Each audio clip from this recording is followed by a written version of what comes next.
Another fine Thursday morning. Good morning, Good Tracy. It's good time for morning, Pivot Point Paul. Live. It is Pivot Point Live, and it is also my favorite time of year. It is springtime. It's Christmas again. What? No. My favorite, well, okay, I like that favorite time of year, but springtime. I love springtime. Springtime, everything comes to life. I don't know. I get energized. I get energized by seeing green, budding from the trees and the grass turning green. Here we just have two colors of grass, and one is brown, and it starts from June, and it goes all the way until about the mid-March. And so from mid-March to May, we get green grass, and it's beautiful. And then the sun kills it. But I love spring. I've always loved spring. The sun kills it. Yeah. Well, I don't know if I can call it spring since we didn't have winter. Like we've got trees budding in February up here, and the So great that's used to be bizarre white for north, you. but it's the great brown north now. So But anyway, I get just filled with energy. I think I just get filled with energy. We're back from the daylight savings, and it stays lighter longer, and so it seems like you get a little bit more daytime back, and so it just kind of energizes me and fills me with hope and positive energy, I guess. all right. We've got Positive Tracy on the line. You do, So you what are do. we talking Move about on. today, Positive Tracy? Positive Tracy, Paul, this is one that we've been talking about for a little while now, and I know that this is going to serve our audience. And it is, who is your ideal client? Who is the person that, if you had clients like this, you take over the world with your business because you love serving these people? So, who is your ideal client? And likely that what is implied by that is, how do we discover that? How do we, what are some of the first steps to getting into this big topic? And I think it is a big topic. I mean, like when you ask, it's a simple question, but when you ask it to most people, they're like, Everybody. yeah, exactly. Right. Yeah, I serve everybody. Yeah. And they really probably haven't thought about it deeply. And Paul, one of the things that I've thought when we were thinking about this topic a while back is, if you don't know who you are, it's very unlikely that, I mean, like who you are as a person, what you enjoy and things like that. If you haven't done some self-reflection, self-discovery, it's very unlikely that you're going to really zone in on who your ideal client is. What are your thoughts about that? Well, I mean, it's a lot of questioning. It's self reflection, but it's product reflection. I think we've started probably 20% of our podcast, and I know I do this with clients constantly. There's two questions you need to ask yourself.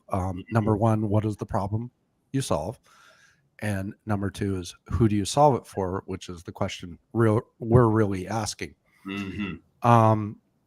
When you're thinking about a target client, if you could visualize, I mean, when you're thinking about a target, what do you visualize when I say a target client? I'm just curious. I've never actually heard it exactly put like that, like a target client. When I visualize, and I love the word, I love how you put that. I visualize a target client. I'm thinking somebody who's likely a few years, if not 10 years older than I am. So when I'm visualizing this person, and they are in, so I'm 48, and I'm thinking about somebody who's been in business for 25 years in the same business, in the same industry, and they're likely in a position where they're like, man, I'm going to be stuck in this for the rest of my life, and I don't want to. I want to move on to the next phase of my life. And they're thinking legacy, they're thinking replacement, transition, and they have no idea. They've just done it like they've always done it for 3 decades. And so I'm thinking about this person who in their heart, I mean, they're doing it, they're killing it, but they're killing themselves too, and they Yeah. just don't know how to transition. That's So what I'm kind of thinking about when I visualize, and back in my days getting started, all of this, one of my favorite things to do when I was in college or in the Navy was go to the bar. I played pool, but I also played darts, and I no loved playing way, darts. Paul. Right? So I just learned something new. Two things about you that I didn't know about: the billiard hall, and playing darts. Yeah. So the darts is really, I mean, when we start talking about target clients, that's what I'm visualizing. I'm visualizing the dartboard. All right, Mm, that center okay. spot in the center, that's worth 50 points. I'm trying to hit that as I'm trying to count down, but that's going to get me to my 312. That's Like, a good so illustration. that is my target client. Hmm. Everything else is kind of offshoots of it. So Hmm. when you talk about who you serve, we're talking about your key avatar. We're talking about that 50 pointer. Who is and I'm going to put it this way, who is the perfect client? Oh yeah. Okay. So that's where we start. We Mhm. start when we're defining who's perfect. Who does this like fit lock and key with? It's Mhm. they are perfect. They need every piece, every feature, every function of what I've got, whether it's a product or a training. They're in the perfect demographic. They're who is that? What does that look like? Mhm. What's that demographic? Who are they? What do they enjoy? What do they do in their time off? Where do they hang out? Most importantly, where do they hang out? Where are they on Facebook? Where are they on Instagram? What groups are they joining? Who is that perfect client that is absolutely 100% perfect? If I got my product in front of them, they absolutely need it. Mhm. Yeah. Okay. So I love the analogy of the dartboard. That is beautiful. I've never heard of it. I mean, that's a great way to put it. Everything else is an offshoot of that bullseye. So when you're hitting, I mean, like, and the likelihood, I mean, like, you've got to get really, really good at darts before you can throw all three darts into the bullseye. I mean, that's very few people do that because, you hit one dart just slightly, and now you're in the outer ring from the bullseye. You're close. I mean, you still got some points on the board, but just following that analogy, how often do we hit the wall instead? We don't even hit the board; we hit the Well, wall. that goes to that original statement. Mm, Everybody, I serve everybody. yeah. I'm not aiming at anything. I'm just kind of closing my eyes and throwing darts, and Hmm. I'm hitting the wall. And How? What do you think is the percentage of people who have a business right now, and maybe they've been in business for 10 years, and they've never really identified and defined their ideal client? yeah, I really couldn't. I really couldn't put a number to that. I, Is it obvious? there is a we'll call it levels of understanding of what their perfect client. They realize after a while of doing business that hopefully that a lot of their clients are alike. They seem to attract a certain client. You've Mm. heard that before. We Oh seem yeah. to attract a certain, Yeah. you know, um, and they kind of wrap around it, but they're not. And I'm going to use the word intentional about it. They're not intentional about it Yep. because what do you do with that information? That's the big thing. Is what? Okay, great. My perfect clients, 30 to 45. They own a boat that's usually 27 feet to 40 feet long. They have a $700,000 house. They play golf. They like to hang out, in the boating groups on Facebook. Okay, this is the guy. This is my Mm. perfect client. I I'm intentionally I'm intentionally drafting my messaging and my marketing and my advertising to that client. Now, Yeah. everybody else who bites into that marketing, that's the outside of the perfect circle. See, Mhm. it's different than darts. I want all of those people to see it and buy it, but I'm intentionally targeting this person. Mhm. I Beautiful. know you and I have had conversations wrapped around this, and we had a conversation once where, we were like, you're sitting at a bar and you start talking and you find your perfect client and someone else is listening in, but you're talking to them and Yeah. they go, oh, you do that for the construction industry. Right. Can you Right. do that for me too? Exactly. Yeah. Can you Right? do that for your quick service restaurants? Yeah, right. So, um, it's really about factoring a very tight message that's going to compel your perfect client to come see what you got. So, Right. okay, so this first section that we're talking about is just defining, and that involves, like you said, you said something, and we haven't got there yet, but in the defining your target client, you've got to do a lot of self-reflection. There's going to be the people that you attract, like just naturally because of, the energy signature that you put out. I like to think of it as like you have a frequency, and they're just not tuned in yet to that frequency. They haven't got their dial across that, on a radio type thing. They haven't tuned Hold in. up. I want to stop you there, man. Because it's the other way around. They have a frequency and you need to tune into it. That's the key. That is the key. You don't think that you're not emitting something like I think that you're trying to find their frequency. That is the whole point. If you get in their communication frequency, you're trying to find the right words to say. It's their frequency you're trying to match. It's not the other way around. I want to be clear that when you define your target market or your target avatar, your perfect avatar, now you're trying to understand how they communicate so you can craft your message to communicate with them. You're trying to match their communication level. Okay, so I don't think I don't disagree. I don't disagree, but I think I'm more of a yes and. So like when I started thinking about my ideal client, I had to really do some searching within myself about like for several years, Paul, I was not me. I didn't know me. I didn't know exactly who I was. How could I serve people? Because I would serve just anyone because I really didn't know who I was. And so like I had to find out like what is it like if I'm going to speak to like the beautiful thing about me and you and rolling out with Pivot Point and other businesses that we're involved in is that I never have doubted you were Paul. You've always been Paul. And I've always been Tracy. To a fault. Yeah. Exactly. Here I am. I mean, so I don't disagree with that, but I guess maybe I'm coming in from it like one step behind that is before I can think about their signature and everything. And I think I love what you said. I have to really know who I am so that I stay me. 100%. And that's like the step before, right? Yeah. That's the product you solve and who you solve it for. There you go. I'm going to be me.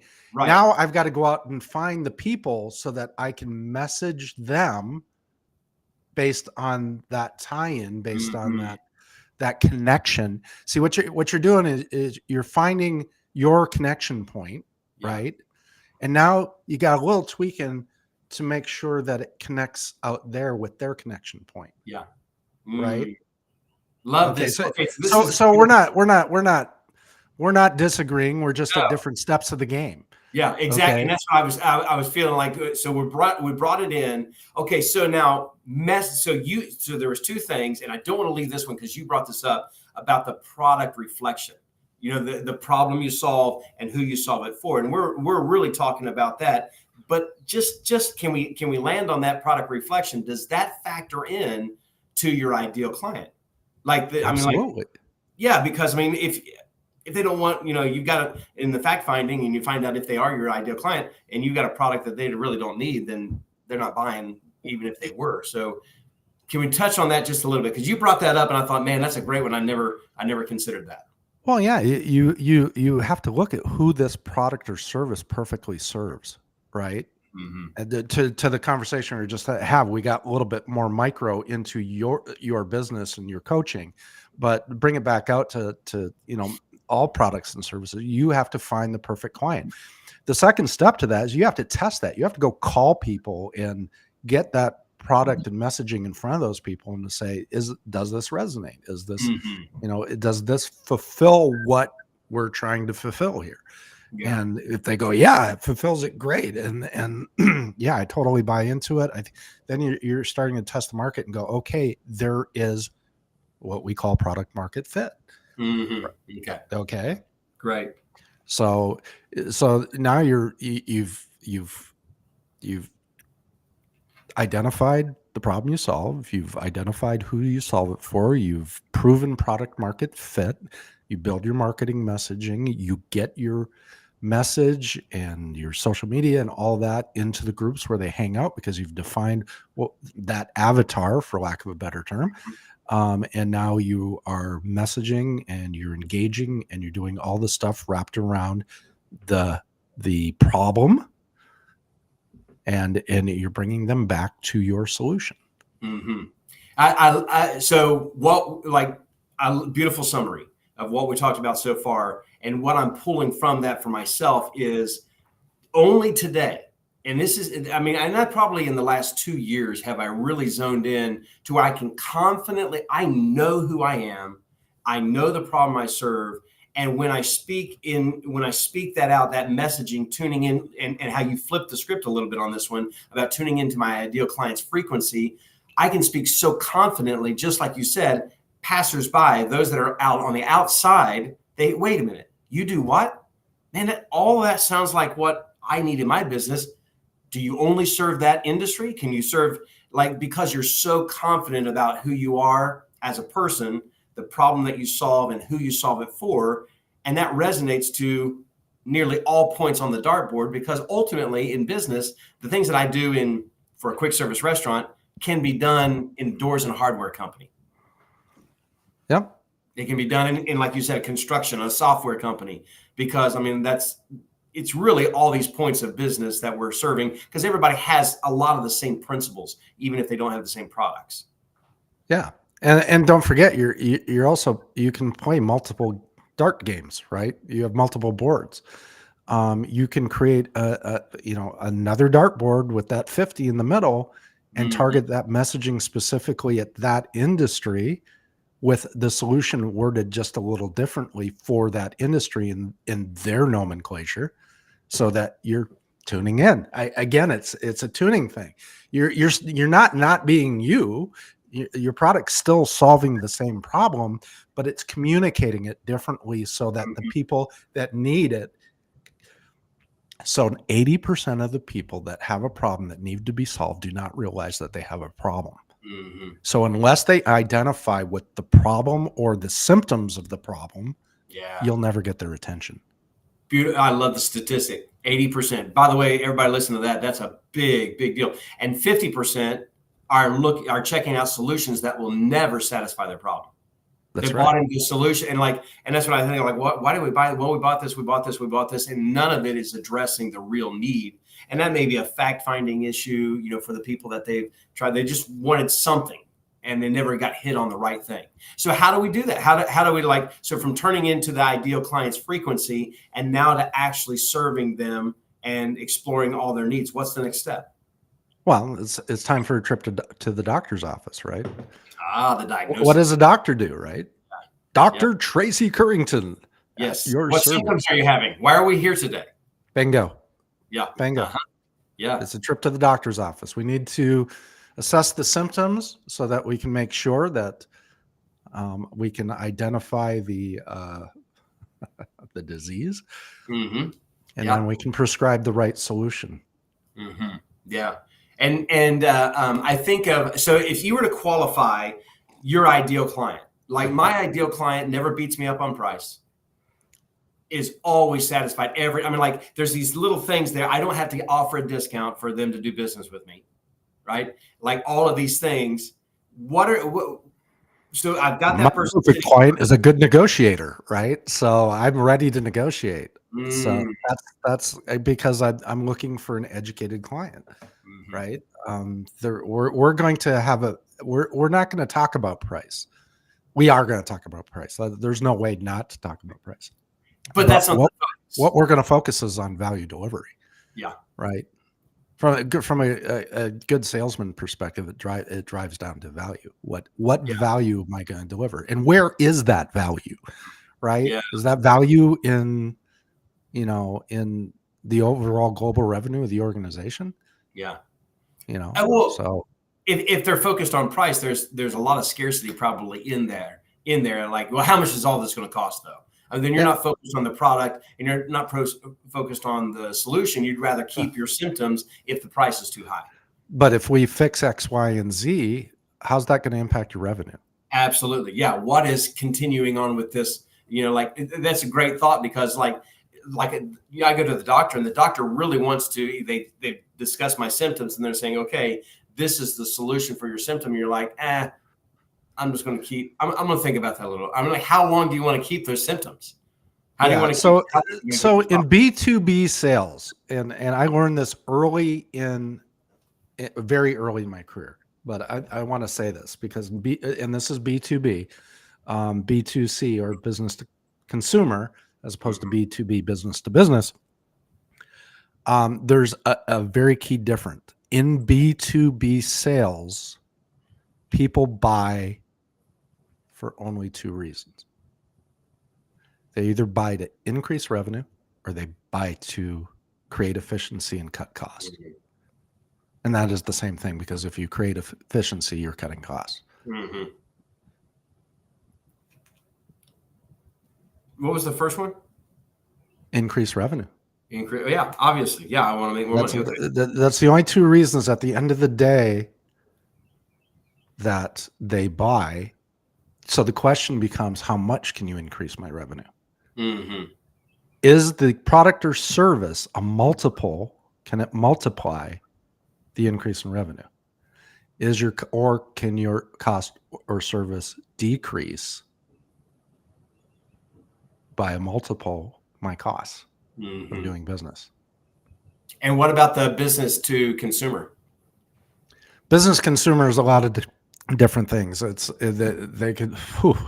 There's just a thousand things. They can buy to, stature. They can buy to increase stature. It depends on the product, obviously. But when I'm buying a Maserati, I want everybody to see me in my Maserati, right? Because it makes me look higher in stature. Or my Mustang, or my, my 60-foot boat. Or they can buy for utility, right? I don't buy a lawnmower for stature. I buy it for utility. It's utility to cut my lawn because I don't feel like getting the fines from the state. I want my property to look good. Oh, wait a minute. There's stature again, right? So there's a lot of different drivers that go into B2C. I want to look beautiful. I want to be, it depends. This is going to make me look better than that makes me look. And there's just all kinds of drivers that, depending on your product or service, that make me feel better. Why do people buy supplements, right? Look better, feel better, operate better, So. And that goes back to the importance of assessing the symptoms. If you're not doing the fact finding, I mean, like you said, there's one or two for the B2B, but if your business to consumer is your ideal client is in that realm, you're gonna have to do a lot of hey, what are the symptoms? What's really going on? Why are we here? What are you struggling with? And really get down to the fact where you get them on to where you're solving the right problem. Yeah. And we really should kind of take 2 seconds to talk about value, because not a ton of people understand exactly what value means. Value is a very it's a term that is what is important to your client. That's where the value lies. Okay. So when we say value, and it's this one word that covers everything, it's really like who you're dealing with at that particular time. What's important to them is the value that you have to sell. Yeah, it's that want and need, like the what are they wanting to solve versus you may see clearly this is what you really need. Yeah, and we've had this discussion before, but I want to make sure the want is the value. And the need is what you have to do or what you need to get to that value. So we as solution providers, we operate in the needs space to help the client get to the want space. That's the real key, because what they want, I want $5 million in revenue. Well, to do that, you need to hire 3 salespeople and put in a sales training program.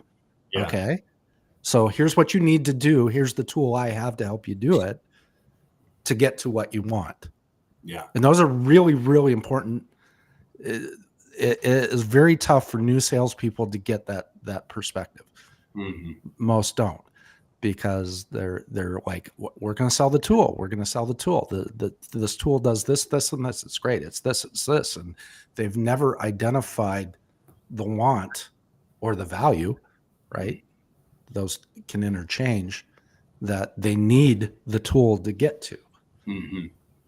So for somebody watching this right now and they're thinking about their ideal client, discovering what their ideal client values most, and speaking to that, to like, hey, if I know most of my clients that I serve, they value this most of all. Right. Peppering that into the offer or the language you're posting and everything. How critical is that? Yeah. I mean, we'll use the lawnmower for an example. It's like, okay, I come in to the hardware store and I need a lawnmower, and they start talking to me. And the first question is, okay, it's not what are you going to use the lawnmower for? Yeah, that's pretty obvious, right? Mm-hmm. It's like, okay, so how big's your lot? 10,000 square feet. Yikes. Like, okay, so what kind of lawnmower are you looking at? I said, well, I just want to push lawnmower because I'm cheap. Yeah, I get my exercise. Right. I like to get the exercise, whatever it is.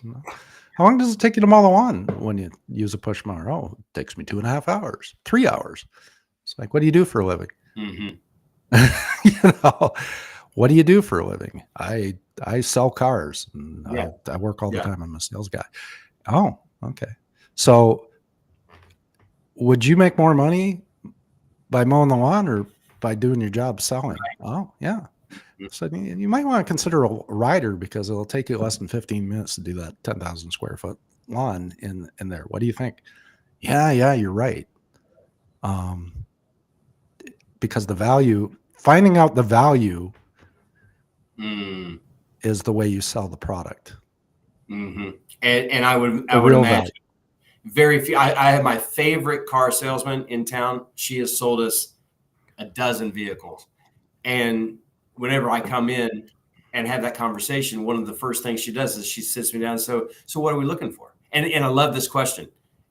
Will there be anybody but you driving the vehicle? I love that question. Yeah. Because what she's asking is, who else needs to be in the room with me? Who is the decision makers in the deal?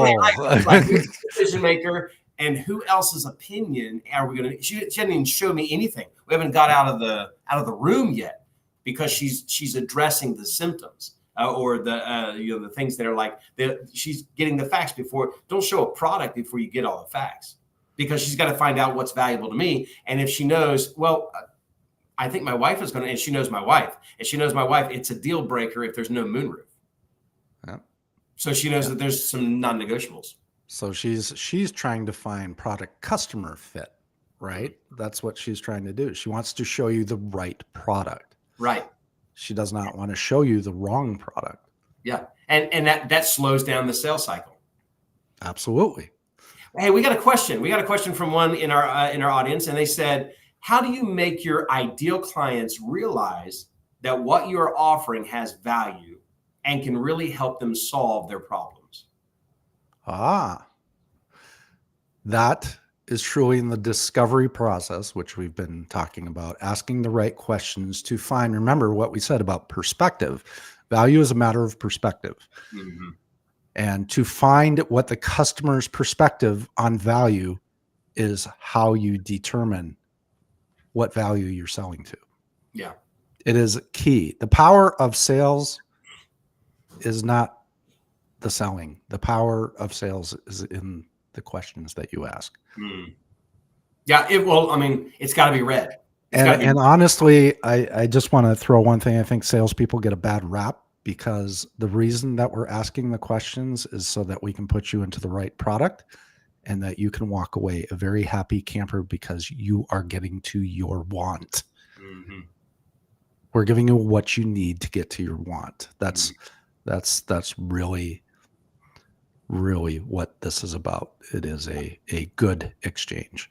Well, you were the one that sold me on, and I've used our conversation about the Jeep Rubicon. I've used that so often, because that was such a powerful conversation where you actually coached me into, like, hey, what I want is freedom, and the vehicle, pardon the pun, that was going to get me to that end goal. The product was, so you sold me on a Rubicon. Of course, you probably won't get a commission when I buy that Rubicon. Well, it's but you helped me, and that's, I think, with our clients, getting down to that one. What I mean, like if somebody says it's got to be red, well, then if I showed them blue and try to twist and turn, I might trick them in, but they're always going to be like parking that in their driveway. Like, man, that is not the color I wanted. exactly.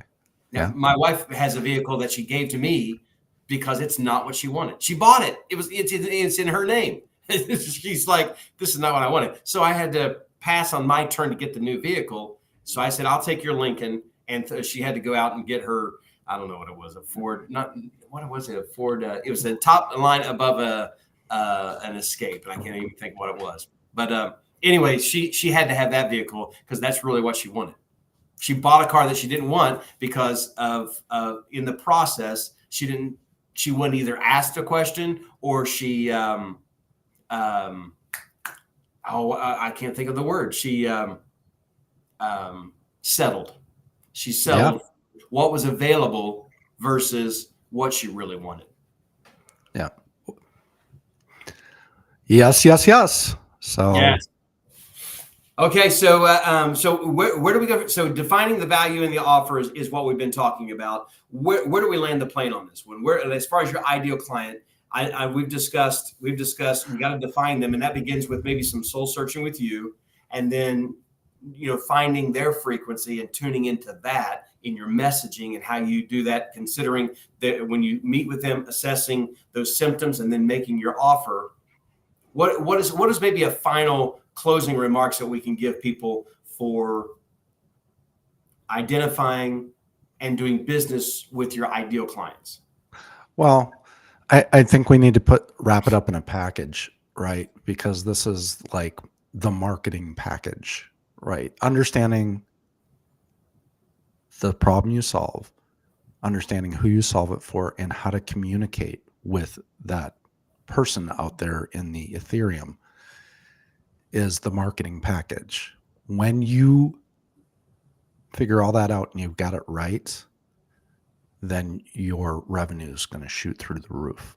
And I think that's how to wrap it up. Defining, really understanding your target client allows you to know where they are, how to talk to them, how to go out and get their interest and bring them, because they all have the same problem and you have the solution. You went exactly where I was thinking. I was almost thinking that, how do you know you've been serving your ideal clients? Because for me, it energizes me.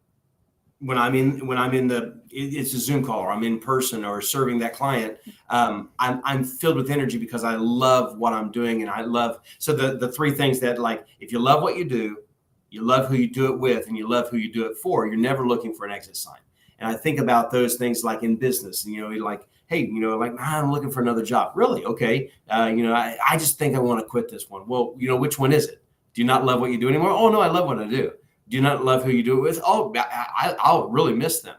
Oh, you don't like who you do it for? Yeah, I got a horrible boss. And so, like, you're not with your ideal client.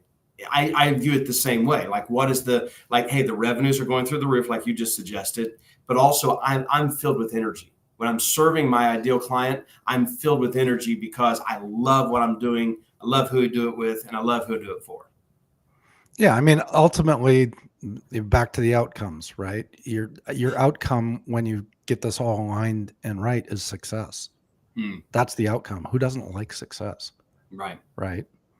So you're getting energized by success at the end of the day. Yeah. So maybe for somebody who's viewing this right now, they're thinking, man, I just like, I love what I do, but man, it's just like, it's such a drain at the end of the day. I'm so exhausted. There's a good exhaustion, like, I mean, you've told me before, like, man, I'm hooked to the plow today. I'm hooked up on that computer all day long today. So I gotta, cut this short or whatever. You've had days like that. I've had days like that. And some days like that, I'm like, man, I am absolutely exhausted and it just doesn't feel good. And then sometimes I'm exhausted, but man, it feels great. Absolutely. because I've been serving all day long those people that really energize me. And you can't get to that. I mean, like, I don't want to accidentally feel good. I want to know the recipe for when With I'm doing intention. business. Yes, Yeah. exactly. You mentioned intentionality. Great way to land the plane on this episode about the results. The outcome from serving your ideal client is success. That's right. There you go. Bingo. Yep. Wonderful stuff. Big Wonderful. old bingo. Yeah, I All think right. this is like a tip of the iceberg type conversation. I think there's probably a lot more beneath the surface, but I think we've given a lot of value in just these 40 minutes that people can really begin to reflect on and consider. You maybe do an inventory, an audit, a client audit. Well, do a product a product market fit audit to audit. You know, are we? The question is, are we aimed at the 50-point spot on the dartboard, or are we aimed at the 20? Okay, so we need to be clear on who our perfect client is. Are we clear on that? Because we could be messaging to the 1 on the dartboard. Yeah. And that 1 will make all the difference. I mean, like, if we aim for the 50, I mean, how many 1s does it take to get to the? I mean, like just serving that 1 ideal client. There's more value in it for us. There's more value in it for them. There, I mean, than the 1. I mean, as far as the revenue, if you're looking at success, yeah, I have to serve 50 1s in order to get the same value that I'm getting from 150.